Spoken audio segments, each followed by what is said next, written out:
हमारी कहानी शुरू होती है हॉलो अर्थ से, यानी धरती के अंदर बसी एक रहस्यमयी दुनिया। ये वो जगह है जहाँ डायनासोर्स जैसे जीव आज भी जिंदा हैं, जहाँ पानी ऊपर की तरफ बहता है, जहाँ रोशनी पत्थरों से निकलती है और जहाँ हर कदम पर मौत इंतजार कर रही होती है। इस पूरी दुनिया में सबसे बड़ा नाम है किंग कॉन्ग। सीन खुलता है एक विशाल झील के किनारे। कॉन्ग वहाँ पहुंचा है एक छोटे से बंदर के साथ। ये बंदर दिखने में मासूम है, लेकिन दिमाग में चाल चल रही है। ये छोटा बंदर जानता है कि झील के अंदर एक खतरनाक जीव छुपा है और वह चाहता है कि कॉन्ग उस जीव का शिकार बन जाए। इसलिए वह बड़ी चालाकी से कॉन्ग को पानी में उतरने के लिए उकसाता है। लेकिन कॉन्ग, जो इस दुनिया में हजारों साल से रह रहा है, बेवकूफ नहीं है। उसने बस हवा को हल्के से सूंघा और उसी पल समझ गया कि आज कोई बड़ा शिकार मिलने वाला है। अब वह बेफिक्री से झील में उतर गया और नहाने लगा। छोटा बंदर घबराया। उसने सोचा नहीं था कि कॉन्ग इतना काम रहेगा। वह पानी पीने का नाटक करने लगा जैसे उसे कुछ पता ही नहीं। और तभी झील की गहराई से कुछ तेज रफ्तार से ऊपर आने लगा एक विशाल ड्रैगन। विशाल मुंह, नुकीले दांत और पानी में बिजली जैसी रफ्तार। उसने कॉन्ग पर सीधे झपट्टा मारा और उसे खींचकर झील की गहराइयों में ले गया। छोटे बंदर ने सोचा बस हो गया,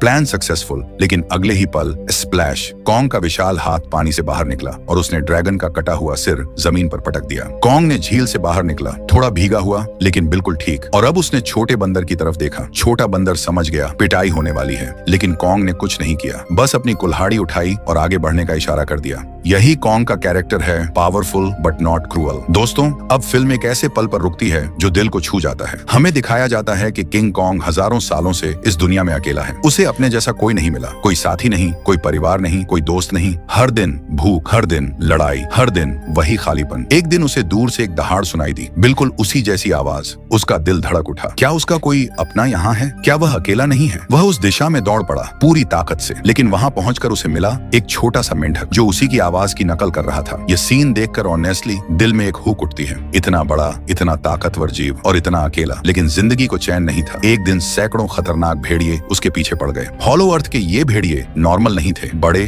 तेज और झुंड में। कॉन्ग भागता रहा, लेकिन एक गहरी खाई के किनारे पहुंचकर रास्ता बंद हो गया। अब तीन ऑप्शन थे, खाई में गिरो, भेड़ियों का शिकार बनो या लड़ो। कॉन्ग ने चुना लड़ाई। और यहाँ दिखती है उसकी असली इंटेलिजेंस, क्योंकि कॉन्ग सिर्फ ताकत से नहीं लड़ता, वह दिमाग से भी लड़ता है। उसने पहले से जाल बिछाए हुए थे। जैसे ही पहला भेड़िया उछला, जमीन धंस गई। लकड़ी के नुकीले भाले उसके आर पार हो गए। फिर पहाड़ से विशाल पत्थर लुढ़कने लगे। पेड़ के भारी तने फेंके गए। देखते ही देखते दर्जनों भेड़िए खत्म। लेकिन कुछ जिंदा बचे भेड़िए अभी भी पीछे हटने को तैयार नहीं थे। तब कॉन्ग ने वो किया जो देखकर बाकी सब डर गए। उसने एक मरे हुए भेड़िए को पकड़ा और गुस्से में उसे बीच से दो टुकड़ों में फाड़ दिया। बस बाकी सब पूंछ दबाकर जान बचाकर भाग गए। लेकिन जीत के बाद भी कॉन्ग को चैन नहीं था। जानते हैं क्यों? क्योंकि उसके मुंह में एक सड़ा हुआ दांत था जो उसे रात दिन तकलीफ दे रहा था। हाँ दोस्तों, दुनिया का सबसे ताकतवर जीव एक दांत की वजह से परेशान था। अब आता है फिल्म का सबसे एंटरटेनिंग और अनएक्सपेक्टेड सीन। और ऑनेस्टली यही सीन पूरी फिल्म को एक अलग लेवल पर ले जाता है। दांत की तकलीफ इतनी बढ़ गई कि कॉन्ग को मजबूरी में इंसानों की मदद लेनी पड़ी। वह जो पूरी दुनिया से अकेले लड़ सकता है, एक छोटे से दांत की वजह से इंसानी दुनिया में कदम रखने पर मजबूर हो गया। पहुंचते ही वह एक पहाड़ी पर गिर पड़ा और मदद का इंतजार करने लगा। इंसानों ने उसे देखा और पहला रिएक्शन घबराहट। उन्होंने तुरंत भारी मात्रा में एनेस्थीसिया का इंतजाम किया और कॉन्ग को इंजेक्ट करते ही वह विशाल जीव धम से वहीं बेहोश हो गया। अब वैज्ञानिकों ने शहर के सबसे मशहूर डेंटिस्ट को इमरजेंसी कॉल किया। डेंटिस्ट आया, कॉन्ग के विशाल मुंह के सामने खड़ा हुआ और एक पल के लिए उसकी हिम्मत टूटने वाली थी। लेकिन उसने प्रोफेशनल की तरह काम शुरू किया। उसने स्टील का मजबूत तार उस सड़े हुए दांत से कसकर बांधा। तार का दूसरा सिरा एक स्पेसक्राफ्ट से जोड़ा गया। स्पेसक्राफ्ट ने ऊपर उड़ान भरी और एक जबरदस्त झटके के साथ कॉन्ग का विशाल दांत बाहर आ गया। जब कॉन्ग होश में आया तो उसके मुंह में एक चमकदार टाइटेनियम का दांत था, मजबूत, शानदार और पावरफुल। उस नए दांत को फील करते हुए कॉन्ग के चेहरे पर एक सेटिस्फैक्शन था जो शायद उसे सालों से नसीब नहीं हुई थी। लेकिन जैसा अक्सर होता है, खुशी ज्यादा देर नहीं टिकती। उसी लैब में अचानक एक इमरजेंसी सिग्नल आया। हॉलो अर्थ से वैज्ञानिकों के चेहरे पर टेंशन आ गई। सिग्नल का मतलब था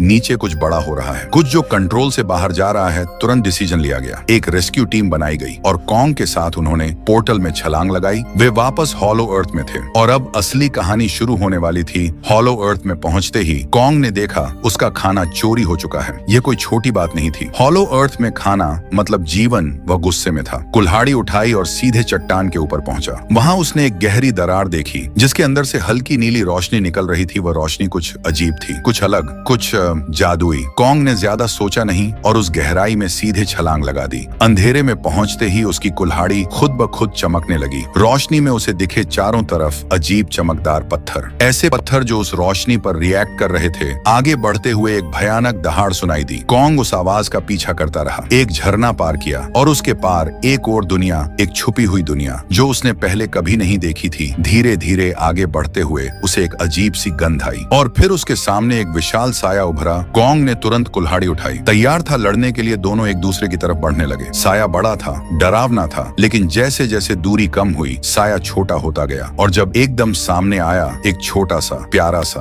पीले बालों वाला बंदर। हजारों सालों में पहली बार कॉन्ग के सामने उसके जैसा कोई था। कॉन्ग रुक गया, कुल्हाड़ी नीचे आ गई। उसने बहुत धीरे से झुककर अपना हाथ आगे बढ़ाया। दोस्ती के लिए उसे लगा था यह बंदर भी खुश होगा, यह बंदर भी उसी की तरह अकेला रहा होगा। लेकिन उस बंदर ने कॉन्ग की उंगली को जोर से काट लिया। दोस्तों, यह मोमेंट फिल्म का सबसे फनी और इमोशनल दोनों एक साथ है। कॉन्ग जो हजारों साल से इस मुलाकात का इंतजार कर रहा था और पहली मुलाकात में काट लिया, लेकिन कॉन्ग ने हार नहीं मानी। वह बंदर के पीछे दौड़ पड़ा। बंदर के पीछे भागते भागते कॉन्ग के पीछे एक और साया आ खड़ा हुआ। कॉन्ग ने पलटकर देखा और चौंक गया। एक विशाल गंजा गोरिल्ला, उसके ही साइज का, उसी की जैसी बनावट लेकिन गंजा, और उसकी आंखों में सिर्फ एक चीज थी, दुश्मनी साथ में थे। और भी लंबे हाथों वाले गोरिल्ले, और उन्होंने पीछे से कॉन्ग को जमीन पर गिरा दिया। गंजे के चेहरे पर एक मॉकिंग स्माइल था। वह क्लियरली लड़ाई के लिए आया था। ठीक है, लड़ाई होगी। कॉन्ग ने एक पत्थर उठाया और सीधे गोरिल्ला के मुंह पर दे मारा। गंजा गुस्से में भड़का और हमला करने दौड़ा, लेकिन कॉन्ग ने उसे चकमा दिया। कुछ ही मिनटों में एक एक करके सबको जमीन पर पटक दिया। और सबसे मजेदार मोमेंट, उसने छोटे बंदर को ही पकड़ लिया और उसे बाकी गोरिल्लाओं पर हथियार की तरह इस्तेमाल किया। गंजे ने कॉन्ग की कुल्हाड़ी भी उठाई, लेकिन वह भी कुछ नहीं कर पाया। लड़ाई के बीच एक गोरिल्ला खाई में गिर गया। कॉन्ग ने फुर्ती से उसे बचाया, हाथ बढ़ाकर ऊपर खींच लिया, लेकिन उस गोरिल्ले ने एहसान मानने की बजाय जमीन से चाकू उठाया और कॉन्ग पर वार कर दिया। कॉन्ग ने एक जबरदस्त लात मारी और वो वापस खाई में बाकी सब भाग गए। अब बचा था कॉन्ग और वह छोटा बंदर जो अभी भी डरा हुआ था। कॉन्ग ने उस ड्रैगन का मांस तोड़ा और छोटे बंदर की तरफ बढ़ाया। बंदर ने हिचकिचाते हुए खाया और उस एक कौर के साथ कुछ बदल गया। बंदर धीरे धीरे कॉन्ग के पास आकर बैठ गया। दोनों शांत बैठे थे, एक साथ, बिना किसी डर के। ये पल देखकर लगा जैसे एक पिता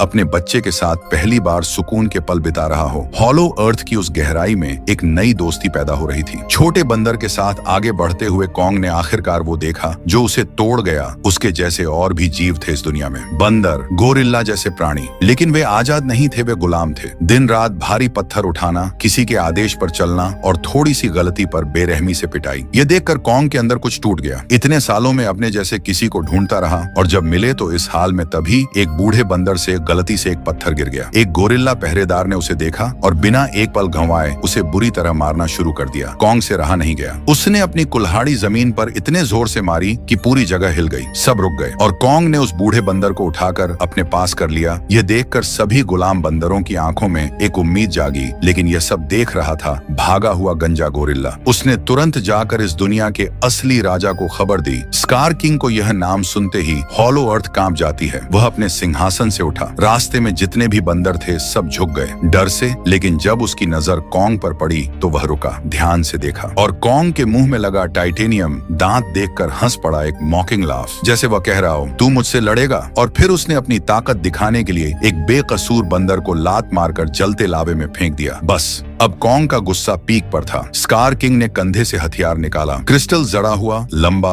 और डेंजरस। कॉन्ग ने कुल्हाड़ी उठाई और शुरू हुई हॉलो अर्थ की सबसे बड़ी लड़ाई। स्कार किंग और कॉन्ग की लड़ाई शुरू हुई और ताकत में कॉन्ग आगे था। कुछ ही पलों में उसने स्कार किंग को पटकना शुरू कर दिया, लेकिन स्कार किंग चालाक था। वह दूरी बनाकर अपने क्रिस्टल हथियार से लगातार वार करता रहा। हर वार के साथ कॉन्ग पीछे हटता गया। इसी बीच कॉन्ग की कुल्हाड़ी उसके हाथ से छूट गई। स्कार किंग ने मौका देखा। उसने अपने हथियार से कॉन्ग का गला जकड़ लिया, लेकिन कॉन्ग ने पूरी ताकत लगाई, उठाया और जमीन पर पटक दिया चित। लेकिन स्कार किंग ने हार नहीं मानी। उसके हथियार में लगा क्रिस्टल चमकने लगा और उसने अपना असली एस कार्ड खेला। गुफा के अंधेरे से दो आंखें उभरी और फिर निकला शिमो। ये वही टाइटन था जिसने लाखों साल पहले पूरी दुनिया को बर्फ में जकड़ लिया था। स्कार किंग ने उसे किसी तरह काबू में कर रखा था, दर्द के जरिए। शिमो उसका गुलाम था। स्कार किंग ने हुक्म दिया, हमला करो। शिमो खुश नहीं था, वह यह नहीं चाहता था, लेकिन उसके पास चॉइस नहीं था। उसने सांस ली और उस सांस से निकली बर्फ कॉन्ग ने डॉज किया, लेकिन दूसरे वार में शिमो की बर्फ ने उसका दाहिना हाथ जकड़ लिया। हाथ जमने लगा, बर्फ बनने लगा, कॉन्ग कमजोर पड़ने लगा। स्कार किंग ने खत्म करने का आदेश दिया। तभी छोटे बंदर ने एक सुरंग की तरफ इशारा किया। भागो, कॉन्ग मुड़ा और सुरंग में घुस गया। उसके पीछे सैकड़ों दुश्मन थे। कॉन्ग के जालों ने कई को रोका, लेकिन एक बंद गली में बंदर सतर्क हो गए। उन्होंने जाल की बेल देख ली। कॉन्ग को लगा यह अंत है, और तभी पहाड़ से सैकड़ों टन पत्थर गिरे। सब दब गए। जाल किसने एक्टिवेट किया? वही छोटा बंदर जो कभी उसे काट रहा था। कॉन्ग बुरी तरह घायल था। एक हाथ बर्फ से खराब, शरीर थका हुआ। वह किसी काम का नहीं रहा था। छोटे बंदर के सहारे वह वैज्ञानिकों तक पहुंचा, लेकिन वहां पहुंचकर उन्हें एक और सरप्राइज मिला। वैज्ञानिकों का पूरा बेस तबाह हो चुका था, लेकिन जंगल की गहराई में उन्हें एक जादुई दीवार मिली। जैसे ही उसे छुआ, नीली चमक दौड़ी। उन्होंने उसमें एक छेद किया और अंदर था एक ऐसी दुनिया जो किसी ने कभी नहीं देखी थी। इस हिडन दुनिया में एक जनजाति रहती थी, इंसानों जैसी दिखने वाली, लेकिन हजारों सालों से धरती के नीचे। वे एक पोर्टल की रक्षा करते आए थे जो ऊपर की दुनिया से सीधे जुड़ा था, और स्कार किंग वह सालों से इसी पोर्टल को ढूंढ रहा था ताकि इंसानी दुनिया पर कब्जा कर सके। इसी दौरान कॉन्ग वहां पहुंचा और वह तुरंत गिर पड़ा। डॉक्टर ने कॉन्ग का हाथ देखा और एक बोल्ड डिसीजन लिया, मैकेनिकल आर्म। ये वही सुपर मैकेनिकल आर्म था जो इंसानों ने स्पेशली डिजाइन किया था कॉन्ग को और पावरफुल बनाने के लिए। अंडरग्राउंड स्टोरेज में सुरक्षित था। निकाला गया और वह मशीन खुद ब खुद कॉन्ग के घायल हिस्से से जुड़ गई। उस आर्म की स्पेशल मेडिसिन कॉन्ग के शरीर में पहुंची और उसका चेहरा बदल गया। नई ताकत, नया जोश, नई उम्मीद। लेकिन अकेला कॉन्ग स्कार किंग और शिमो दोनों का सामना नहीं कर सकता था, तो छोटे बंदर ने आइडिया दिया, गॉडजिला को जगाओ। कॉन्ग पोर्टल से ऊपर निकला। धरती कांपने लगी और जहां गॉडजिला सोया था वहां हलचल शुरू हुई। गॉडजिला जागा, लेकिन जागते ही उसने देखा कॉन्ग सामने है। उसे लगा चुनौती आई है और वह पूरी रफ्तार से कॉन्ग पर टूट पड़ा। दोनों के बीच एक मैसिव फाइट हुई। कॉन्ग ने अपने मैकेनिकल आर्म से